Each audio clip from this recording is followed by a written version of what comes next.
So good afternoon.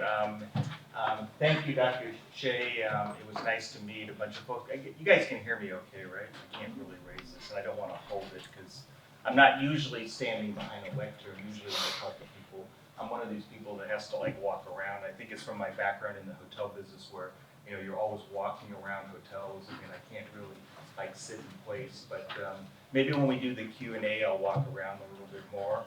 But first of all, when I pulled up your logo, it was explained to me how the horse head came about. And of course, I didn't know in Aiken that you guys are big equestrian. I used to actually oversee hotels in Lexington, Kentucky and places, so I've seen some of the big horse farms up there. But I thought that was kind of cool, that I should have done a little bit more research on that. But some of the things I wanted to talk about today was, I want to make sure that this is about you guys, right? And I appreciate what Dr. Shea said, but honestly, today is more about what I can help you in terms of when you think about leadership, future careers, whatever. So I kind of divided my presentation. Can you guys see okay? I feel like I'm blocking. No, it's fine. Right, I kind of plot this into like 3 different areas. One is a little bit of brief history, and I'll run through that very quickly, but the purpose of that is to kind of give you a little bit of an overview. A lot of that was already said, and Dr. Shea kind of talked about it, but I think the important thing there is that I have kind of a broad background. I mean, I'm not a specialist in one particular area only, because my role within IHG, which was one of the biggest hotel companies in the world, was a lot broader, and I want to kind of talk about that. Some leadership thoughts, some common themes in leading. Whether you are an individual leader or you're a leader of a group of people, hopefully what I can do today is stimulate some thoughts around what's it like when you have to lead people, right? So not only are you a leader of yourself and your own things, but you're also eventually could become a leader of other people, and what's that like and what changes. And then I want to make sure that I spent enough time talking about kind of the industry. I put up here hospitality. But very honestly, I've spoken to groups of financial planners talking about, what's the hotel business and what does service look like in the financial industry, because conceptually, those things are the same, right? There's no difference between service delivery in a hotel or a restaurant than there is service delivery if you're working for a big financial organization. Service is service, right? So I want to talk about that a little bit. And I also want to talk about what I learned over a number of years of working in industry. And if, some of the questions I get when I've spoken to, graduating classes, et cetera, is like, if you had to do it over again, what would you do differently? So hopefully that comes up in the Q&A, whatever. Because if you spend a number of years, you go back and you look and you say, if I had to do it over again, what did I learn, right? So that's what I hope to be able to impart a little bit here. So let me roll forward here. So this is a little bit of background on me, and hopefully you guys can see this. I know it's fairly small. IHG is one of the largest hotel companies in the world. They probably have about 7,000 hotels now. When I was there, we had about 5,700 under 14 different brands. I had teams all over the world, all over this country, South America, Latin America, Canada, Manila, et cetera, that supported all those hotels. But what's key in all this is that I had to get involved in a lot of different areas, right? So I wasn't just leading operations in the Americas for major divisions in the company. I also had to get involved in a lot of crisis management stuff. So I was telling Dr. Shea, when we had 600 hotels that were in the path of Hurricane Harvey a number of years ago, it was my job and my team's responsibility to report to the CEO of the company in London what was the status on 600 hotels, and making sure they were prepared, they had what they needed, and all kinds of different things. Over the years, I actually led teams that opened hotels. So in any one year, we would open 300 hotels a year. Now that doesn't mean net 300, because sometimes you lose hotels for various reasons, but we opened 300 hotels, and that's a whole dynamics in and of itself I'll kind of talk about. I'm currently vice chair of the Johns Creek Planning Commission. I'm the president of Rotary. I actually met today, and you have Rotarians that are here even at your university. Dr. Portia is actually a Rotarian, just so you know. I didn't do a very good job as a Rotarian. I'm supposed to wear my Rotary badge, so I'm gonna get fined for that probably. But I'm vice chair of Emory-Johns Creek Hospital, which is part of the Emory healthcare system. The Atlanta Festival Academy is actually a school run by former principal players of the Atlanta Symphony Orchestra because I'm a classically trained violinist. And I tutor at Northview High School, work on a lot of arts initiatives for the city of Johns Creek, etc. But anyway, that's kind of that. I'm gonna move to the next one. That's kind of just a little bit about me. But one of the things I wanted to talk about were some leadership thoughts here. And these aren't really in any particular order. And one of the things I wanted to say was that, this is not a leadership program, right? In other words, I'm not here today talking to you about a leadership program. If you want a leadership program, there's lots of leadership programs over the years that I've taken, probably more than I can even remember or could tell you about, right? I mean, I've gone through programs with principals from the Covey organization. In fact, Stephen Covey, who wrote The 7 Habits of Highly Effective People, his son used to come in and present to people at my level in small boardroom settings with like 12 people. That's pretty cool when you get somebody at that level coming in to speak because you get pretty involved in a lot of concepts. But what you're gonna find, I think, in your career is that you kind of cobble together a lot of different things and there's no one program, right? It's not like I pull out a manual every day and go, here's what leadership or management in business or in any organization means. You kind of learn from different things and then you utilize, what makes sense for you. One thing that I learned is that over the years is that, people matter and no one knows that better than leaders. And when I say that people matter, you might say, what does he mean by that? What I mean is that, when I was in my 20s, and I was leading teams and just starting out in the business, and I was running the sales department of a corporate conference center outside of New York, I kind of thought I could do it all on my own, right? In other words, I don't need to really worry about what the employees think because, hey, I know what should be done and I'm just gonna tell them what should be done. And unfortunately, when you're a leader, you start to realize that telling people isn't the way you're gonna get stuff done. Because people do things for their reasons, they don't do them for my reasons, right? So to motivate people is a skill, to know how to engage with people is a skill, and those are some of the things that I wish when I was 25 I understood better, but there's a lot of reasons in how you kind of learn, over the years that, you really need to value people, and we're gonna talk about that a little bit more. I used to say we hire for attitude and we train for skills. I'll give you a good example. I stayed last night, I live outside of Atlanta, so I stayed over in North Augusta at a little Holiday Inn Express over there, and then I went down the street and I had dinner at a place called the Feed Sack. I don't know if you guys have heard it. Not the one in Aiken, but the one in North Augusta. So I met a guy named Ryan there who was actually in his very first day on the job. And of course, I don't tell him anything about why I'm here, we're just kind of chatting, but he was shadowing somebody else because it was literally his first day on the job. But he had a great attitude, right? He was learning things. So when I was having a glass of wine, I said, well, can you tell me all the wines? And he kind of had to look to his mentor that was helping him out. And the bottom line is, I don't expect him on his first day to know all those things because that's what he was doing. He was shadowing somebody. But what he had was a fabulous attitude. Right? He had a real willingness to be, he was really polite.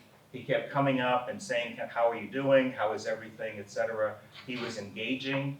And I thought to myself, what I used to say to people and what bosses of mine years ago would say was that, we hire for the attitude and then we train them. But if somebody doesn't have a good attitude, it's kind of like game over, right? And sometimes when we're younger, we think, well, I know all that stuff. Why do I need to be friendly about it or whatever? And I said to him at the end of the evening to Ryan, and I actually said to the manager of the restaurant, I said, the guy's gonna go far. And why? Because he has a great attitude. He's approaching the business correctly. Maybe he probably won't be a server for the rest of his life, not that there's anything wrong with that, but that's the opportunity that's been presented to him, right?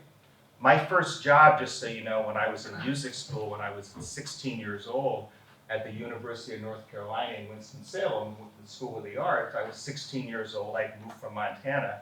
My first job there to earn money was bussing tables in an Italian restaurant.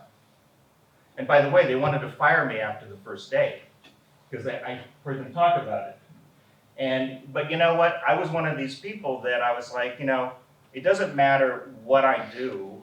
I think you should do it to the best of your ability. So it took me like a day to kind of figure out the flow, you know what I mean? Like where this goes and how this goes and what to clear first and get a system.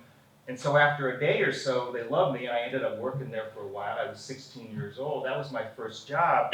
But I learned a valuable lesson that, you learn, and if you have a good attitude and you can learn all those things. And then I didn't intend to bust tables for the rest of my life, but that's how a lot of people start out, right? My first job in New York City, I did market research calls for a company called Omni Hotels. It was a very small company then. They're a lot bigger now because they've gone through a number of mergers. Omni is based out of Dallas, they have some great hotels. But my job was to sit there on the phone and call people all day and ask them what their meeting planning needs were. It wasn't a glamorous job, but it was a job that allowed me 6 months later to get a job as a sales manager. And then I started working with corporate customers, right? Whether it was IBM or Xerox or whatever. And then after that, you kind of just progress, you progress on. But I did learn that, attitude really counts for a lot of things. The onboarding process, I know you guys know what I mean by when I say onboarding. I mean, when you come into an organization, we were talking about this today at lunch, and I was talking about this with your dean, is that, when you go and try to work for a company, you're evaluating that company as much as they're evaluating you, or you should be, right? In other words, the perception when you go on an interview is, well, I need to prove to myself that I'm worthy of being hired by you. Actually, it's two sides of the same coin, right? You're interviewing to prove what you can bring to the table, but you should also be interviewing that employer to make sure it's the type of organization and culture that you actually want to work in, right? So there's two sides of the equation, right? So when I have interviewed for jobs over the years, I also judge the corporation or whoever I was talking to on the basis of how do they ask me questions? Because that shows whether or not they have their act together. I ask questions on, what is your training process? What do you do to onboard people? Because I used to have a saying when I was in corporate America, which is, there's no such thing as a bad employer, only bad bosses. Because either you hired somebody and you didn't train them and motivate them to succeed, or you hired the wrong person, so which is it, right? Because it has to be one of the two, right? So good leaders know how to train and motivate people and onboard them correctly. And when you're out there talking to corporations or wherever you're going to work, you should be asking, those types of questions. Development of staff is a full-time job, not a part-time one, okay? What I mean by that is, whether you have, boyfriends, girlfriends, spouse, whatever, I tell my wife, being married is a full-time job, right? I don't decide one day, well, I don't feel like being married, so today I'm just going to be rude to my wife. I wouldn't be married for very long, right? I also tell people that, engagement and how you gauge whether or not you're doing well in your relationships, I don't send my wife a survey in December and go, how am I doing? Okay? If I can't look in her face every day and kind of know what's going on. Now, corporate America does a ton of surveys that you see up here, employee engagement, these two kind of go together. So corporate America, businesses, nonprofits, even me, I'm president of our Rotary Club in Johns Creek, we're always asking for feedback. I'm asking for feedback, and just saying that, feedback is a gift. However, there's no replacement for looking in somebody's face and looking them in the eyes to gauge, okay, are we connecting? Is what I'm saying resonating with you? Are people nodding their heads or are they falling asleep? Because there's no secret to this, and good leaders know that, okay? It's not a checklist approach, it's a being able to sit with people. It's one reason, very honestly, when, after I retired before the Zoom craze happened and before COVID really kicked in, and I sat on a lot of Zoom calls. In fact, I've done sessions like this on a Zoom call. And it's hard, right? Because when you're on a Zoom call, I can't actually see people's faces, right? And there's 50 boxes up on a screen, I don't know who's doing what. They could be shopping for shoes for all I know. I mean, I have no idea. And I led teams, where they would show me how they could actually tell if somebody was shopping for shoes when they were gauging the training program, et cetera. Employee engagement we talked about is important every day, right? Not just when it's convenient. I used to laugh because in corporate America, I would have some hotels where, the week before the survey would come out, they'd have a big party. And I'd always laugh and go, are you serious? Do you honestly think the employees are so dumb they don't know that's why you're doing a big party the week before? The employees know the difference, right? So if you're working for somebody and they only value you at certain times during the year when either there are reviews coming up or there's a survey coming out, that tells you a lot about the employer that you're working for. What it tells me is you probably don't want to work for them because employee engagement or how satisfied employees are is only when the corporation says, oh, you need to pay attention to it now. They should be paying attention to that stuff every single day. And you want to work in an organization that pays attention to that stuff every single day. So we're successful because of people, not despite them. When I was a sales guy, I used to say, I could really get a lot more done if it wasn't for these customers calling up all the time, right? But if we don't have customers, we don't have employees, we really don't have a job. One of our CEOs at our company, God rest his soul, he ran Hilton hotels. He used to say, nothing happens until someone sells something, right? So until a sale is made, nothing else in a hotel occurs or in any business occurs, right? We don't need support staff, we don't need accountants, we don't need finance people, we don't need front desk agents, we don't need anybody. Because until a salesperson actually gets revenue coming in the door, but there's a cycle that you go through in business where the salespeople sell it, but then the service delivery people have to keep them coming back. And if somebody only comes back once, or they only come once because you didn't deliver great service, they'll probably never come back, and those businesses will not survive in the long run. Those are the businesses that went out of business during COVID because they didn't really have a service delivery program, because they didn't value their employees and they didn't value the guests the way they should. That's my belief. When strategy meets culture, culture wins. This is a saying that, working in corporate America, one of the things that we did quite a bit of was restructure. My wife worked for Citibank in New York City. And just like IHG, about once every 6 months to a year, somebody comes in and they go, hey, we need to restructure the company. Sometimes those are for very legitimate reasons, like COVID resulted in a lot of corporations restructuring. Why? Out of necessity, right?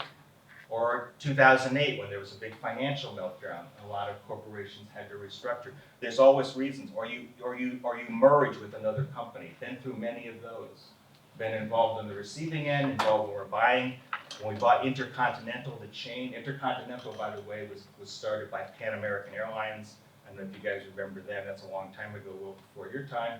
But when we bought Pan Am, the bottom line is you're integrating an entire company into your company, right? And the belief systems of another company merging with another one, now you're going to have multiple belief systems and cultures going on.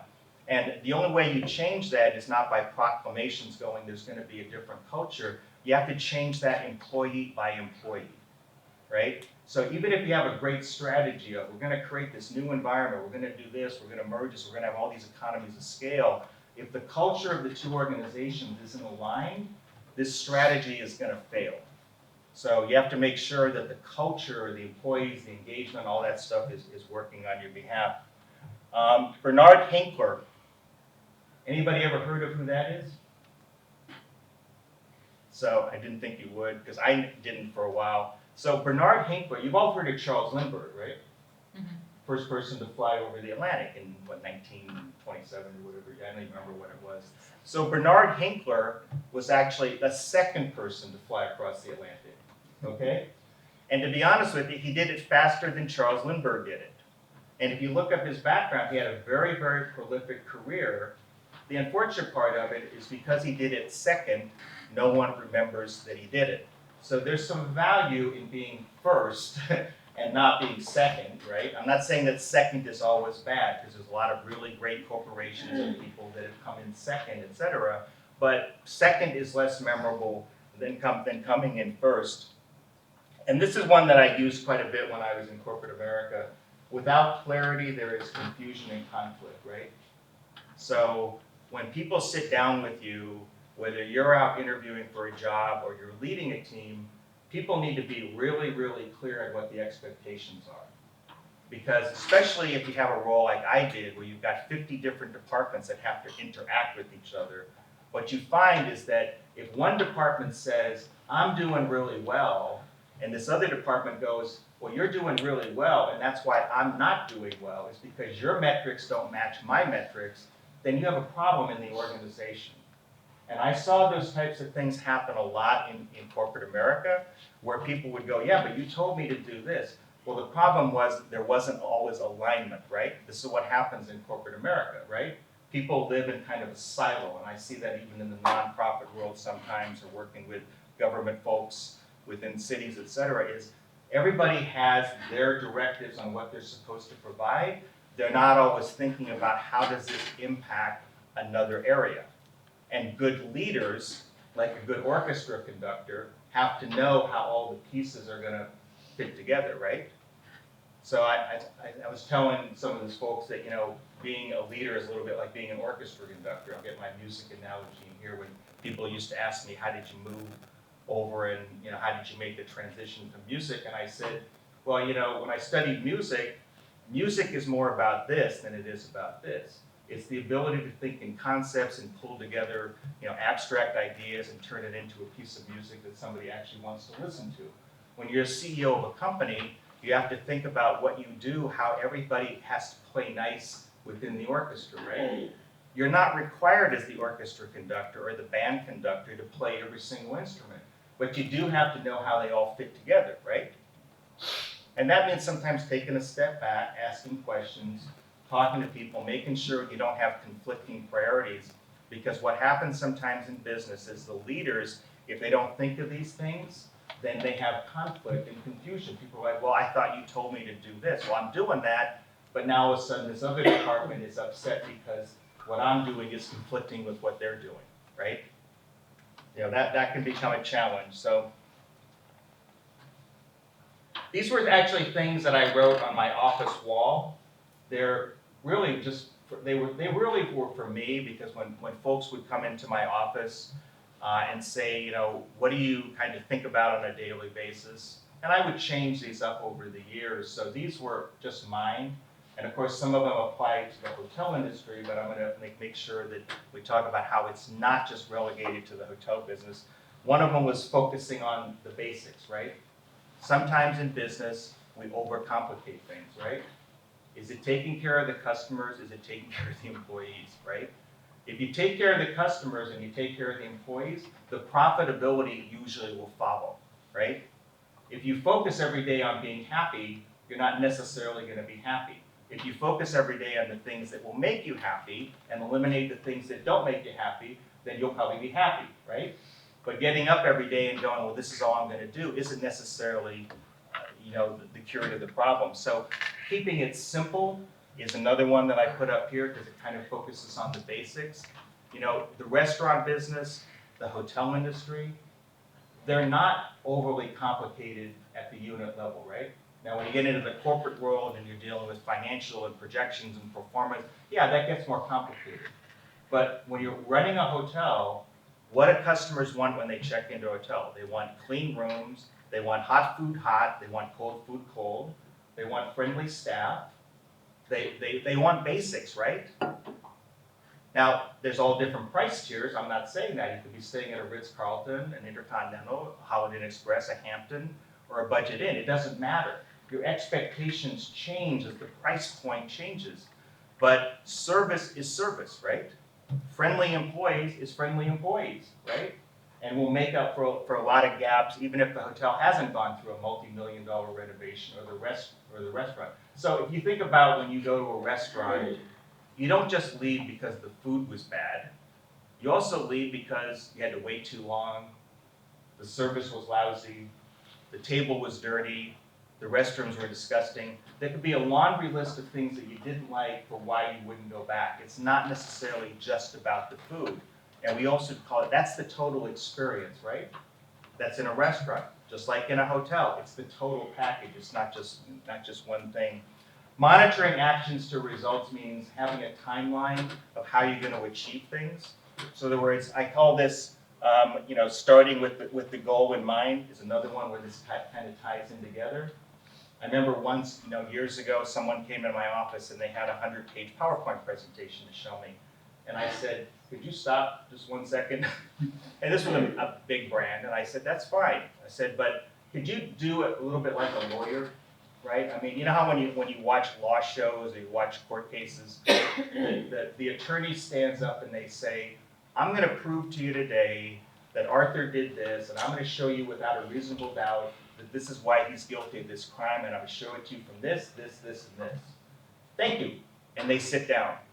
So they start with the end goal in mind, so that before they have 6 days of trial, you kind of know what the attorneys, defense, and prosecuting are trying to prove, right?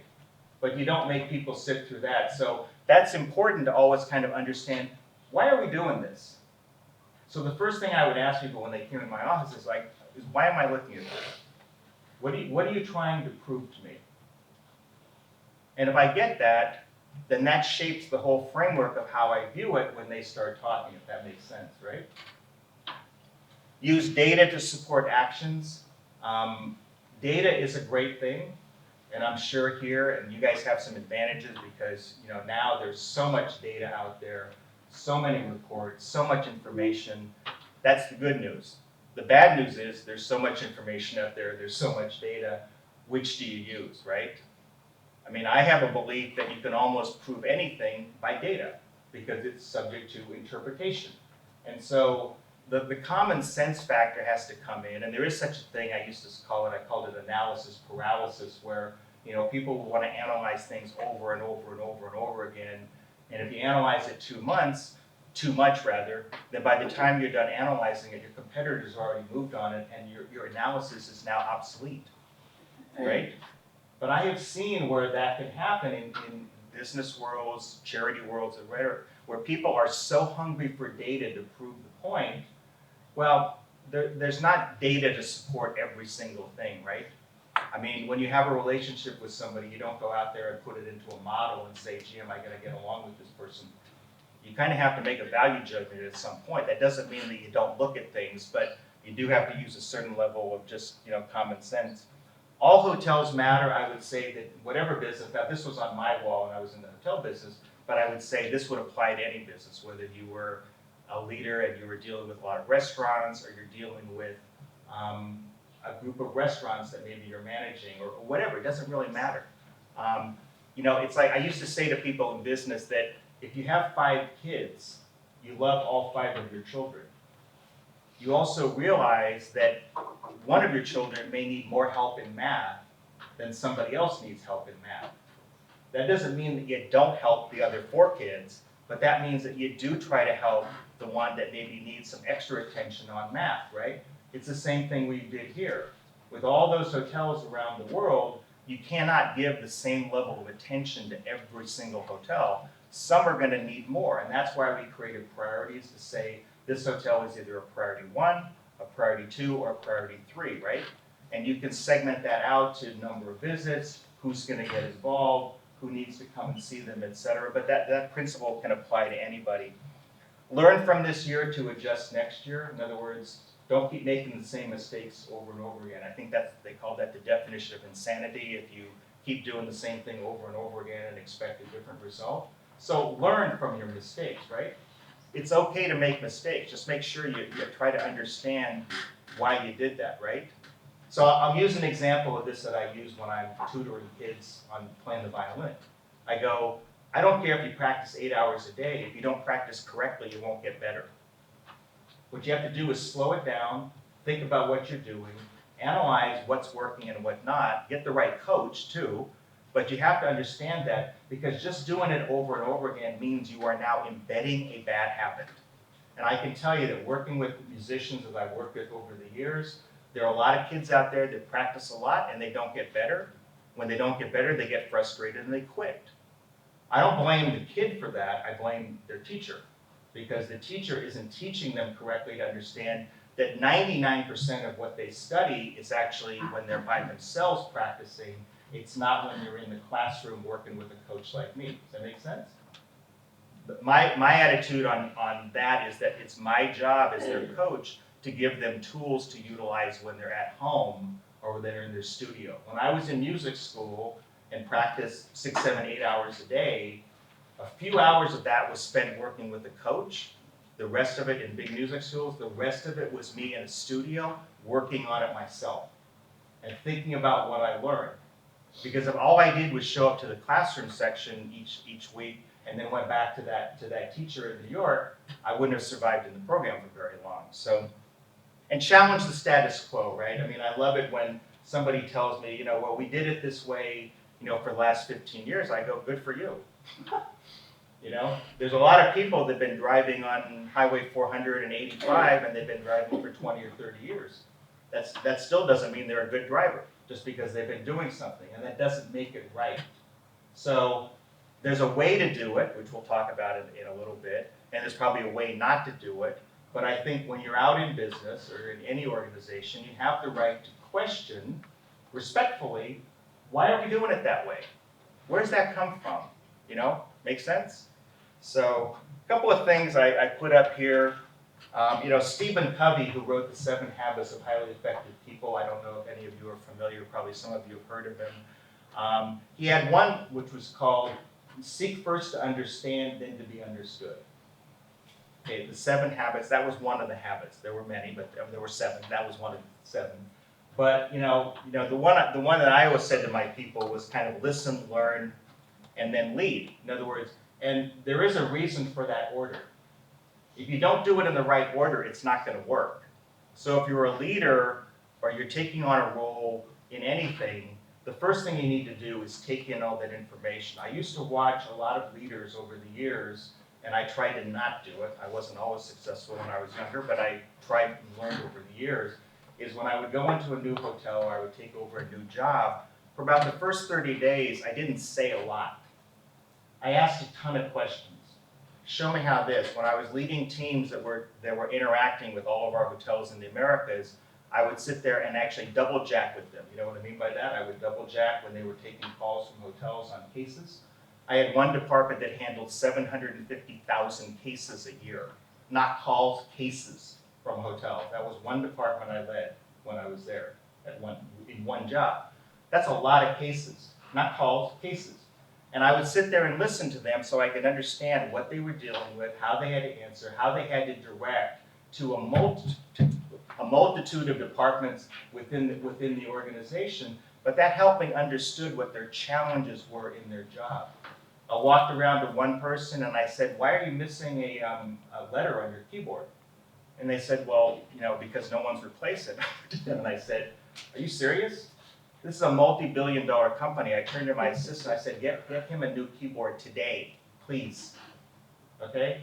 Those type of things is what good leaders should do when they walk around, is to listen first, take in everything they can and learn, and then lead, because you're coming from a basis of knowledge. You're not ignorant about trying to make change in a vacuum, right? The worst thing to do is to go into a place and say, everything should be different because I'm the new leader. And trust me, a lot of new leaders, when they come into a job, that's exactly what they want to do. Why? Because they want to show their worth to somebody above them. So the first thing they do is come in and here are all the changes I'm going to make. How do you know what you want to change yet? You just got here. Maybe you need to figure out first how things work or don't work. If they don't work, improve them. If they do work, see how you can enhance them. But we don't need to throw out the mousetrap if the mousetrap is already working. So anyway, just some thoughts there. I'm going to run through these, relatively quickly because we've talked about these a little bit. When strategy meets culture, culture wins. We kind of talked about that one. Culture is created by people, not despite people. What I mean by that is that you have to work with people in an attempt to create the culture that you want. And when I say culture, what I really mean is that when you work in an organization, it doesn't matter what you're working in, whether it's a nonprofit, you're working in Walmart. My daughter works at Walmart. And I mean, every organization has a culture. Whether they have a bad culture or a good culture, even a bad culture is a culture. Okay? So the bottom line is that you need to understand that the culture is created by all those people. It's created by leaders. It's created by how people interact with them, with each other, etc. And Stu Leonard is an example of a culture, and you guys probably don't know him, but Stu Leonard's, I think there still exists, but it was a great grocery store in Norwalk, Connecticut, which is about 50 miles northeast of New York City. When my wife and I lived in Manhattan, we would drive 50 miles to go grocery shopping. And you're probably going, you're out of your mind. Well, there's a reason why we did that. A, people came from around everywhere to go shopping at this place. In front of the store, and he was written up in big management and leadership books, back, a number of years ago, there was a big granite rock in front of the store. And and this is a true story, the big granite rock said, rule number 1 is the customer's always right. That was rule number 1. Rule number 2 is, if the customer's ever wrong, reread rule number 1. Now, the reason that I bring this up is that Stu Leonard's, as a grocery store, made more per square foot than any grocery store in the world, by far. People took bags from Stu Leonard's, the grocery store bags, would take them in front of the Great Pyramids and take pictures of them. I mean, people would come from all over, and he was written up in all these books. There's another great story that a lady came in with her Thanksgiving turkey, and it was skin and bones. I mean, she brought it back in the pan, and it was like there was nothing on it. And she said, we didn't like the turkey, it was dry. Now, you might say to yourself, what would you do?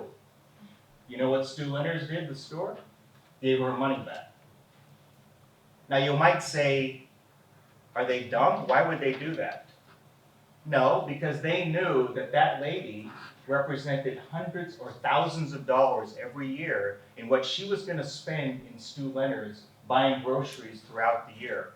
And are we really going to give her a hard time because $20 or $30 on a turkey, which was what she paid, not what it cost Stu Leonard's to buy it? Are we really going to think that way, right? So if it was dry and they ate it, it's fine. But I mean, it shows a certain service mentality which you don't really find in teams and people create culture. We kind of talked about that. Can employees easily describe the culture? So if somebody asked me in my business career or in any organization I'm involved in now, describe the culture, I call this kind of the elevator speak, right? In other words, some companies or organizations, we call it a mission statement, right? If somebody says, can you tell me in 2 minutes or less what your organization stands for?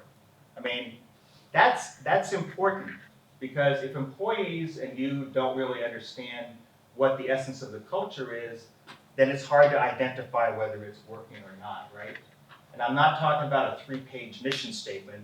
Mission statements for cultures and corporations or organizations is about a paragraph, right? If it's 16 pages long, that's not a mission statement. That's a diatribe or whatever. So cultures have to be cultivated every day. And what I mean by that is that, it doesn't take much to throw a culture out of whack. Do you guys remember, you guys are probably too young for this, but a number of years ago, United Airlines that spends probably, they're a multi-billion-dollar company and they spend millions on marketing, I'm sure, every year, and probably do. But they had an example of where they dragged some guy off of United Airlines plane. So I don't know if you remember that their motto was "Fly the Friendly Skies," and I just bust out laughing when I saw this. Not that it was laughable, but it was like, okay, you just ruined what you spent 20 years in marketing building up, and I know you guys study marketing, by the motto of "Fly the Friendly Skies." That 5 minutes or 10 minutes on that plane destroyed 20 minutes of marketing. And the next day, the stock probably dropped 25 to 30%, and they probably spent hundreds of millions of dollars recouping that because of what a couple of boneheads did, dragging some poor guy off a plane, right? So that's what I mean by cultures are fragile. When I was in the business, we knew that if one hotel did something really boneheaded, and especially in today's culture where everything is on social media, the bottom line is the whole world knows it, and so you always have to be thinking about, as I did as a leader, where could this go, right? What are the landmines that I'm gonna hit if we don't do this correctly?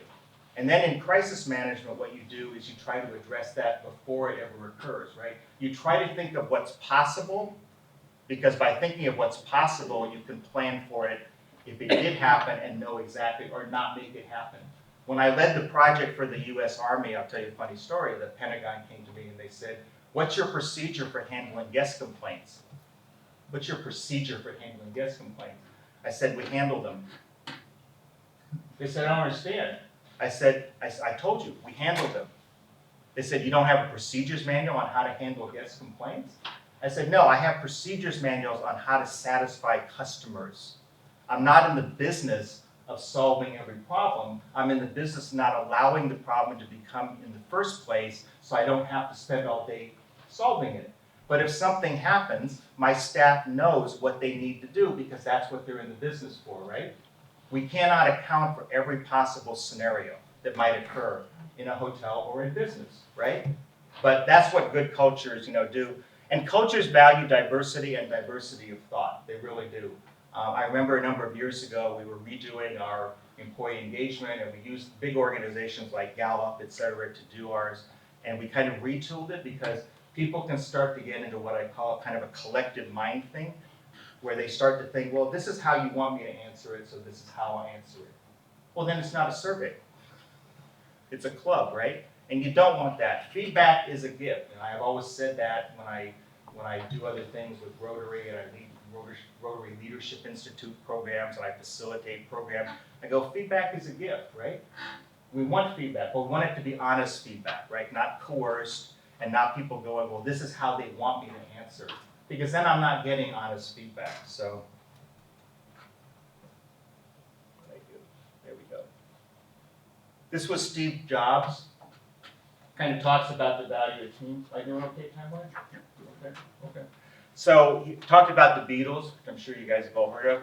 4 guys who kept each other's tendencies in check. They balanced each other, and the total was greater than the sum of the parts, right? That's how I see business. Great things in business are never done by one person. They're done by a team of people. Steve Jobs, who founded Apple, right? So there's a synergy that happens where the sum is greater than the individual parts, right? You put great people together in a team, it kind of takes on a dynamics of its own, and everybody feeds off of everybody. And I don't know anybody that doesn't want to be a part of a great team, right? A winning team. I mean, you want to be surrounded by people who you can count on, et cetera, and we're going to talk about that. 5 A's of driving a culture. I'm going to just go through these pretty quickly. There's attitude, which we talked about. So there used to be a saying of, does somebody run towards you because of your attitude, or do they run away from you because of your attitude, right? Remember when I talked about Ryan, right? Ryan made me want to order more stuff last night. Ryan made that restaurant money, right? Because I wanted Ryan to do well.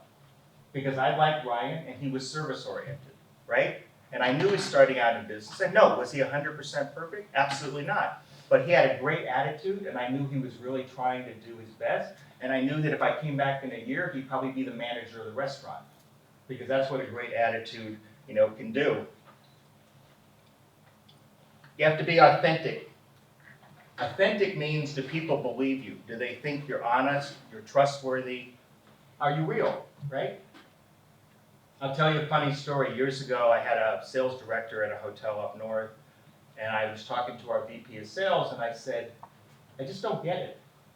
How come this guy can't book more business? I mean, we keep talking, it's a good asset, it's performing well, but he just doesn't seem to be able to close on certain types of business. And my colleague said to me, because he's a checklist director of sales. So what do you mean? He said he goes through the motions, right? He's not authentic. He doesn't come across as believable. He went through a sales training program. They said, do this, smile at the customer, do this, maintain good eye contact. So it was very prescribed, right? But it didn't come across as natural or authentic. And believe it or not, just like when you're dating somebody, those things come across, right? They sound stilted, they don't sound normal, and you don't trust it. So that was the reason. So I learned a good lesson when I was thinking about that, is that you've got to be authentic in what you do. People have to be able to look you in the eye and go, yeah, you know what? I believe what that person's saying to me, right? It's got to be a certain amount of trust. You've got to be accessible. Accessible doesn't mean 24 hours a day, but it means being accessible when people say that they need to get a hold of you, right? So I'll tell you a funny story. I worked years ago with a company, I'm not gonna name them, I didn't work with them, but they wanted me to come work for them. And they had an open office environment, which many corporations have gone to over the years, including companies that I've worked with. And I said, it's funny how an open office environment works, because it's only an open office environment where people are accessible if the people sitting behind the desks are actually accessible. Because if they kind of have a standoffishness, or you put all the senior execs on the outside, well then you've created a hierarchy, right? So I actually said to this company, I said, if you guys are so, I did say this, I said, if you guys are so accessible, and that's why you have this open office environment with no walls, then how come all the senior executives sit around the perimeter and all the other people sit in the middle? Why don't you guys sit in the middle and let all the other employees sit by the window where they can look out, right? Because all you senior execs are sitting in meetings all day. The employees who are doing all the work are sitting in the middle, like, you know, in the lousy space, right? So actually, when I was at IHU, we actually did our space that way, where we put people like me in the middle and put the employees that needed more of that visibility, et cetera, outside. And we did have some offices that were limited, because obviously I'm doing performance reviews, et cetera, like that. I can't do a performance review in front of 15 people sitting around me. But accessibility, being accessible to people, is all ties together with this. And approachable, in other words, you know, when I was in hotels, if I wasn't really allowed to be in a bad mood, right? I used to tell people, I mean, Ritz-Carlton, which is owned by Marriott, has a saying for years. It's been very successful to them. It's called, "We are ladies and gentlemen serving ladies and gentlemen." That's a Ritz-Carlton motto. Ritz-Carlton actually started in Atlanta years ago. You know, Ritz-Carlton actually made their money off of Waffle Houses. I don't know if you guys knew that. That's how the original Ritz-Carlton started. It's a lot of money in Waffle Houses. But anyway, they had a saying like that. And that's, I think, what is it, when you talk about approachable, is, do people feel that they can walk up and you're actually gonna listen, or you're gonna like kind of blow them off or whatever. So being approachable, and being approachable as an employee as well, right? And in today's culture, where we're all wrapped up kind of with our cell phone and stuff, approachability has a little bit different meaning, right? I'm very careful when I'm texting with people on what I say or don't say, because I used to tell people when I was a sales guy that not over 90% of what gets communicated is nonverbal. It's not the words, it's the inflection, it's what's in my face. And that's the problem sometimes with text, where certain types of communications aren't really that great in certain types of vehicles, unless you really know somebody, because they're subject to interpretation. The other problem I have with cell phones is they're always auto-correcting and saying stuff I don't want to say, and then I have to go back and delete it and all that kind of stuff. I think you guys know what I'm talking about. And then you have to be accountable, right? If you were a football team, everybody has a role, right? So all of this stuff goes in how good teams and good leaders try to work together. You have to be accountable. You have to be accountable to yourself, and you have to be accountable to your employees. So if somebody said, if you are a student and you tell somebody, I'm going to do something, then you better do it. And if you're not going to do it, then don't say you're going to do it, right? I love one boss that I had. He was running our company in the Americas. He said, you know, he goes, I don't always agree with everything somebody says, but I appreciate and respect their ability and desire to express it, right? Being a leader doesn't mean you have to agree with everybody, but it does mean that you need to be able to listen to it and then be accountable and say, you know, I'm either going to act on it or I'm not going to act on it, or if I'm not going to act on it, why exactly am I not going to act on it, right? So anyway, accountability is another big factor here. And then this is from Tim Cook. He's the current CEO of Apple. You know, we talked about Steve Jobs, so Tim Cook is the current CEO. I don't worry about robots becoming more like people. I worry about people becoming more like robots. I'll tell you a funny story. A number of years ago, I was at a senior exec meeting of ours in New York, and all these big think tanks came in to present to about 100 of us that gathered globally in the company. And what resonated with me was all of these think tanks that do nothing but analyze what customers want, said that what customers wanted was a return to humanity. In other words, they want to engage more with people. Yes, they value the technology and they value the ability to check into a room with your phone and your credit card and not have a key and you don't have to talk to anybody at the desk. But a lot of people want that ability to engage with somebody, right? And so there's always a balancing act here, right? Of technology serves us, but we don't let technology take over us. And serving people, people want to interact with people. They don't just want to interact with my cell phone. I mean, I've literally been in hotels where they tell me I don't need to even stop and talk to anybody in the hotel. Nobody. For no reason. I can check in on my phone. I can use my phone to check into my room. It's called passkey. And that's technology that exists out there. And I thought to myself, you can actually go to bars now where I mean, we have them in Johns Creek and other places, where there's a little machine that brings your drink to the table. It's actually kind of cool. But that doesn't mean that I don't want to interact with the server, right? So, just one of those things to think about. And then some final thoughts on this. There's the thought of speed. Sorry, let me go back here for a second. What is 1/100th of a second? It's pretty fast, right? So in business, I used to tell people, you do have to move with some speed, because speed is important. Now, speed doesn't mean moving haphazardly, but speed also doesn't mean that it takes 3 years to move. Because if it takes you 2 to 3 years to move, your competitors are going to move while you're still sitting there doing your analysis of what you should do. So 1/100th of a second is how Michael Phelps won the 100-meter butterfly in the Olympics. In other words, he was actually trailing his opponent. Now, Michael Phelps, I think, won 8 gold medals or something like this. The guy was just a phenomenon. And I mean, the bottom line, though, is he won by 1/100th of a second because he was behind, but he never lost sight of the goal, right? And he was determined, and he literally beat his opponent by, I don't even know how you calculate that, but the fact of the matter is he did, and that was another gold medal that he won at the Olympics. And then I'm going to kind of lead this into like any questions you guys have, etc. But I want this to be maybe broader, if that's okay with you, Dr. Shea, is to talk about, career, other things you want to talk about. Just a brief plug for the hotel business, just because that was the business that I was in for 30 years or whatever. What I've said to young people over the years is that hospitality is the largest industry in the world, right? There's no place you can go where there aren't 300 hotels there. Doesn't matter where you go. And that's going to continue because there's so many. When I was at companies like IHG, we didn't have 14 brands. Now there's 14 brands. Marriott, by the way, has over 40 brands. 40. When they bought Starwood. So, there's the segmentation of lifestyle, and extended stay, and full service, and limited service, and, et cetera. It's just become wider and wider and wider, et cetera. So, but it is the largest industry in the world, and it's one of those industries where people can move up the corporate ladder fairly easily, like you do in restaurants, et cetera.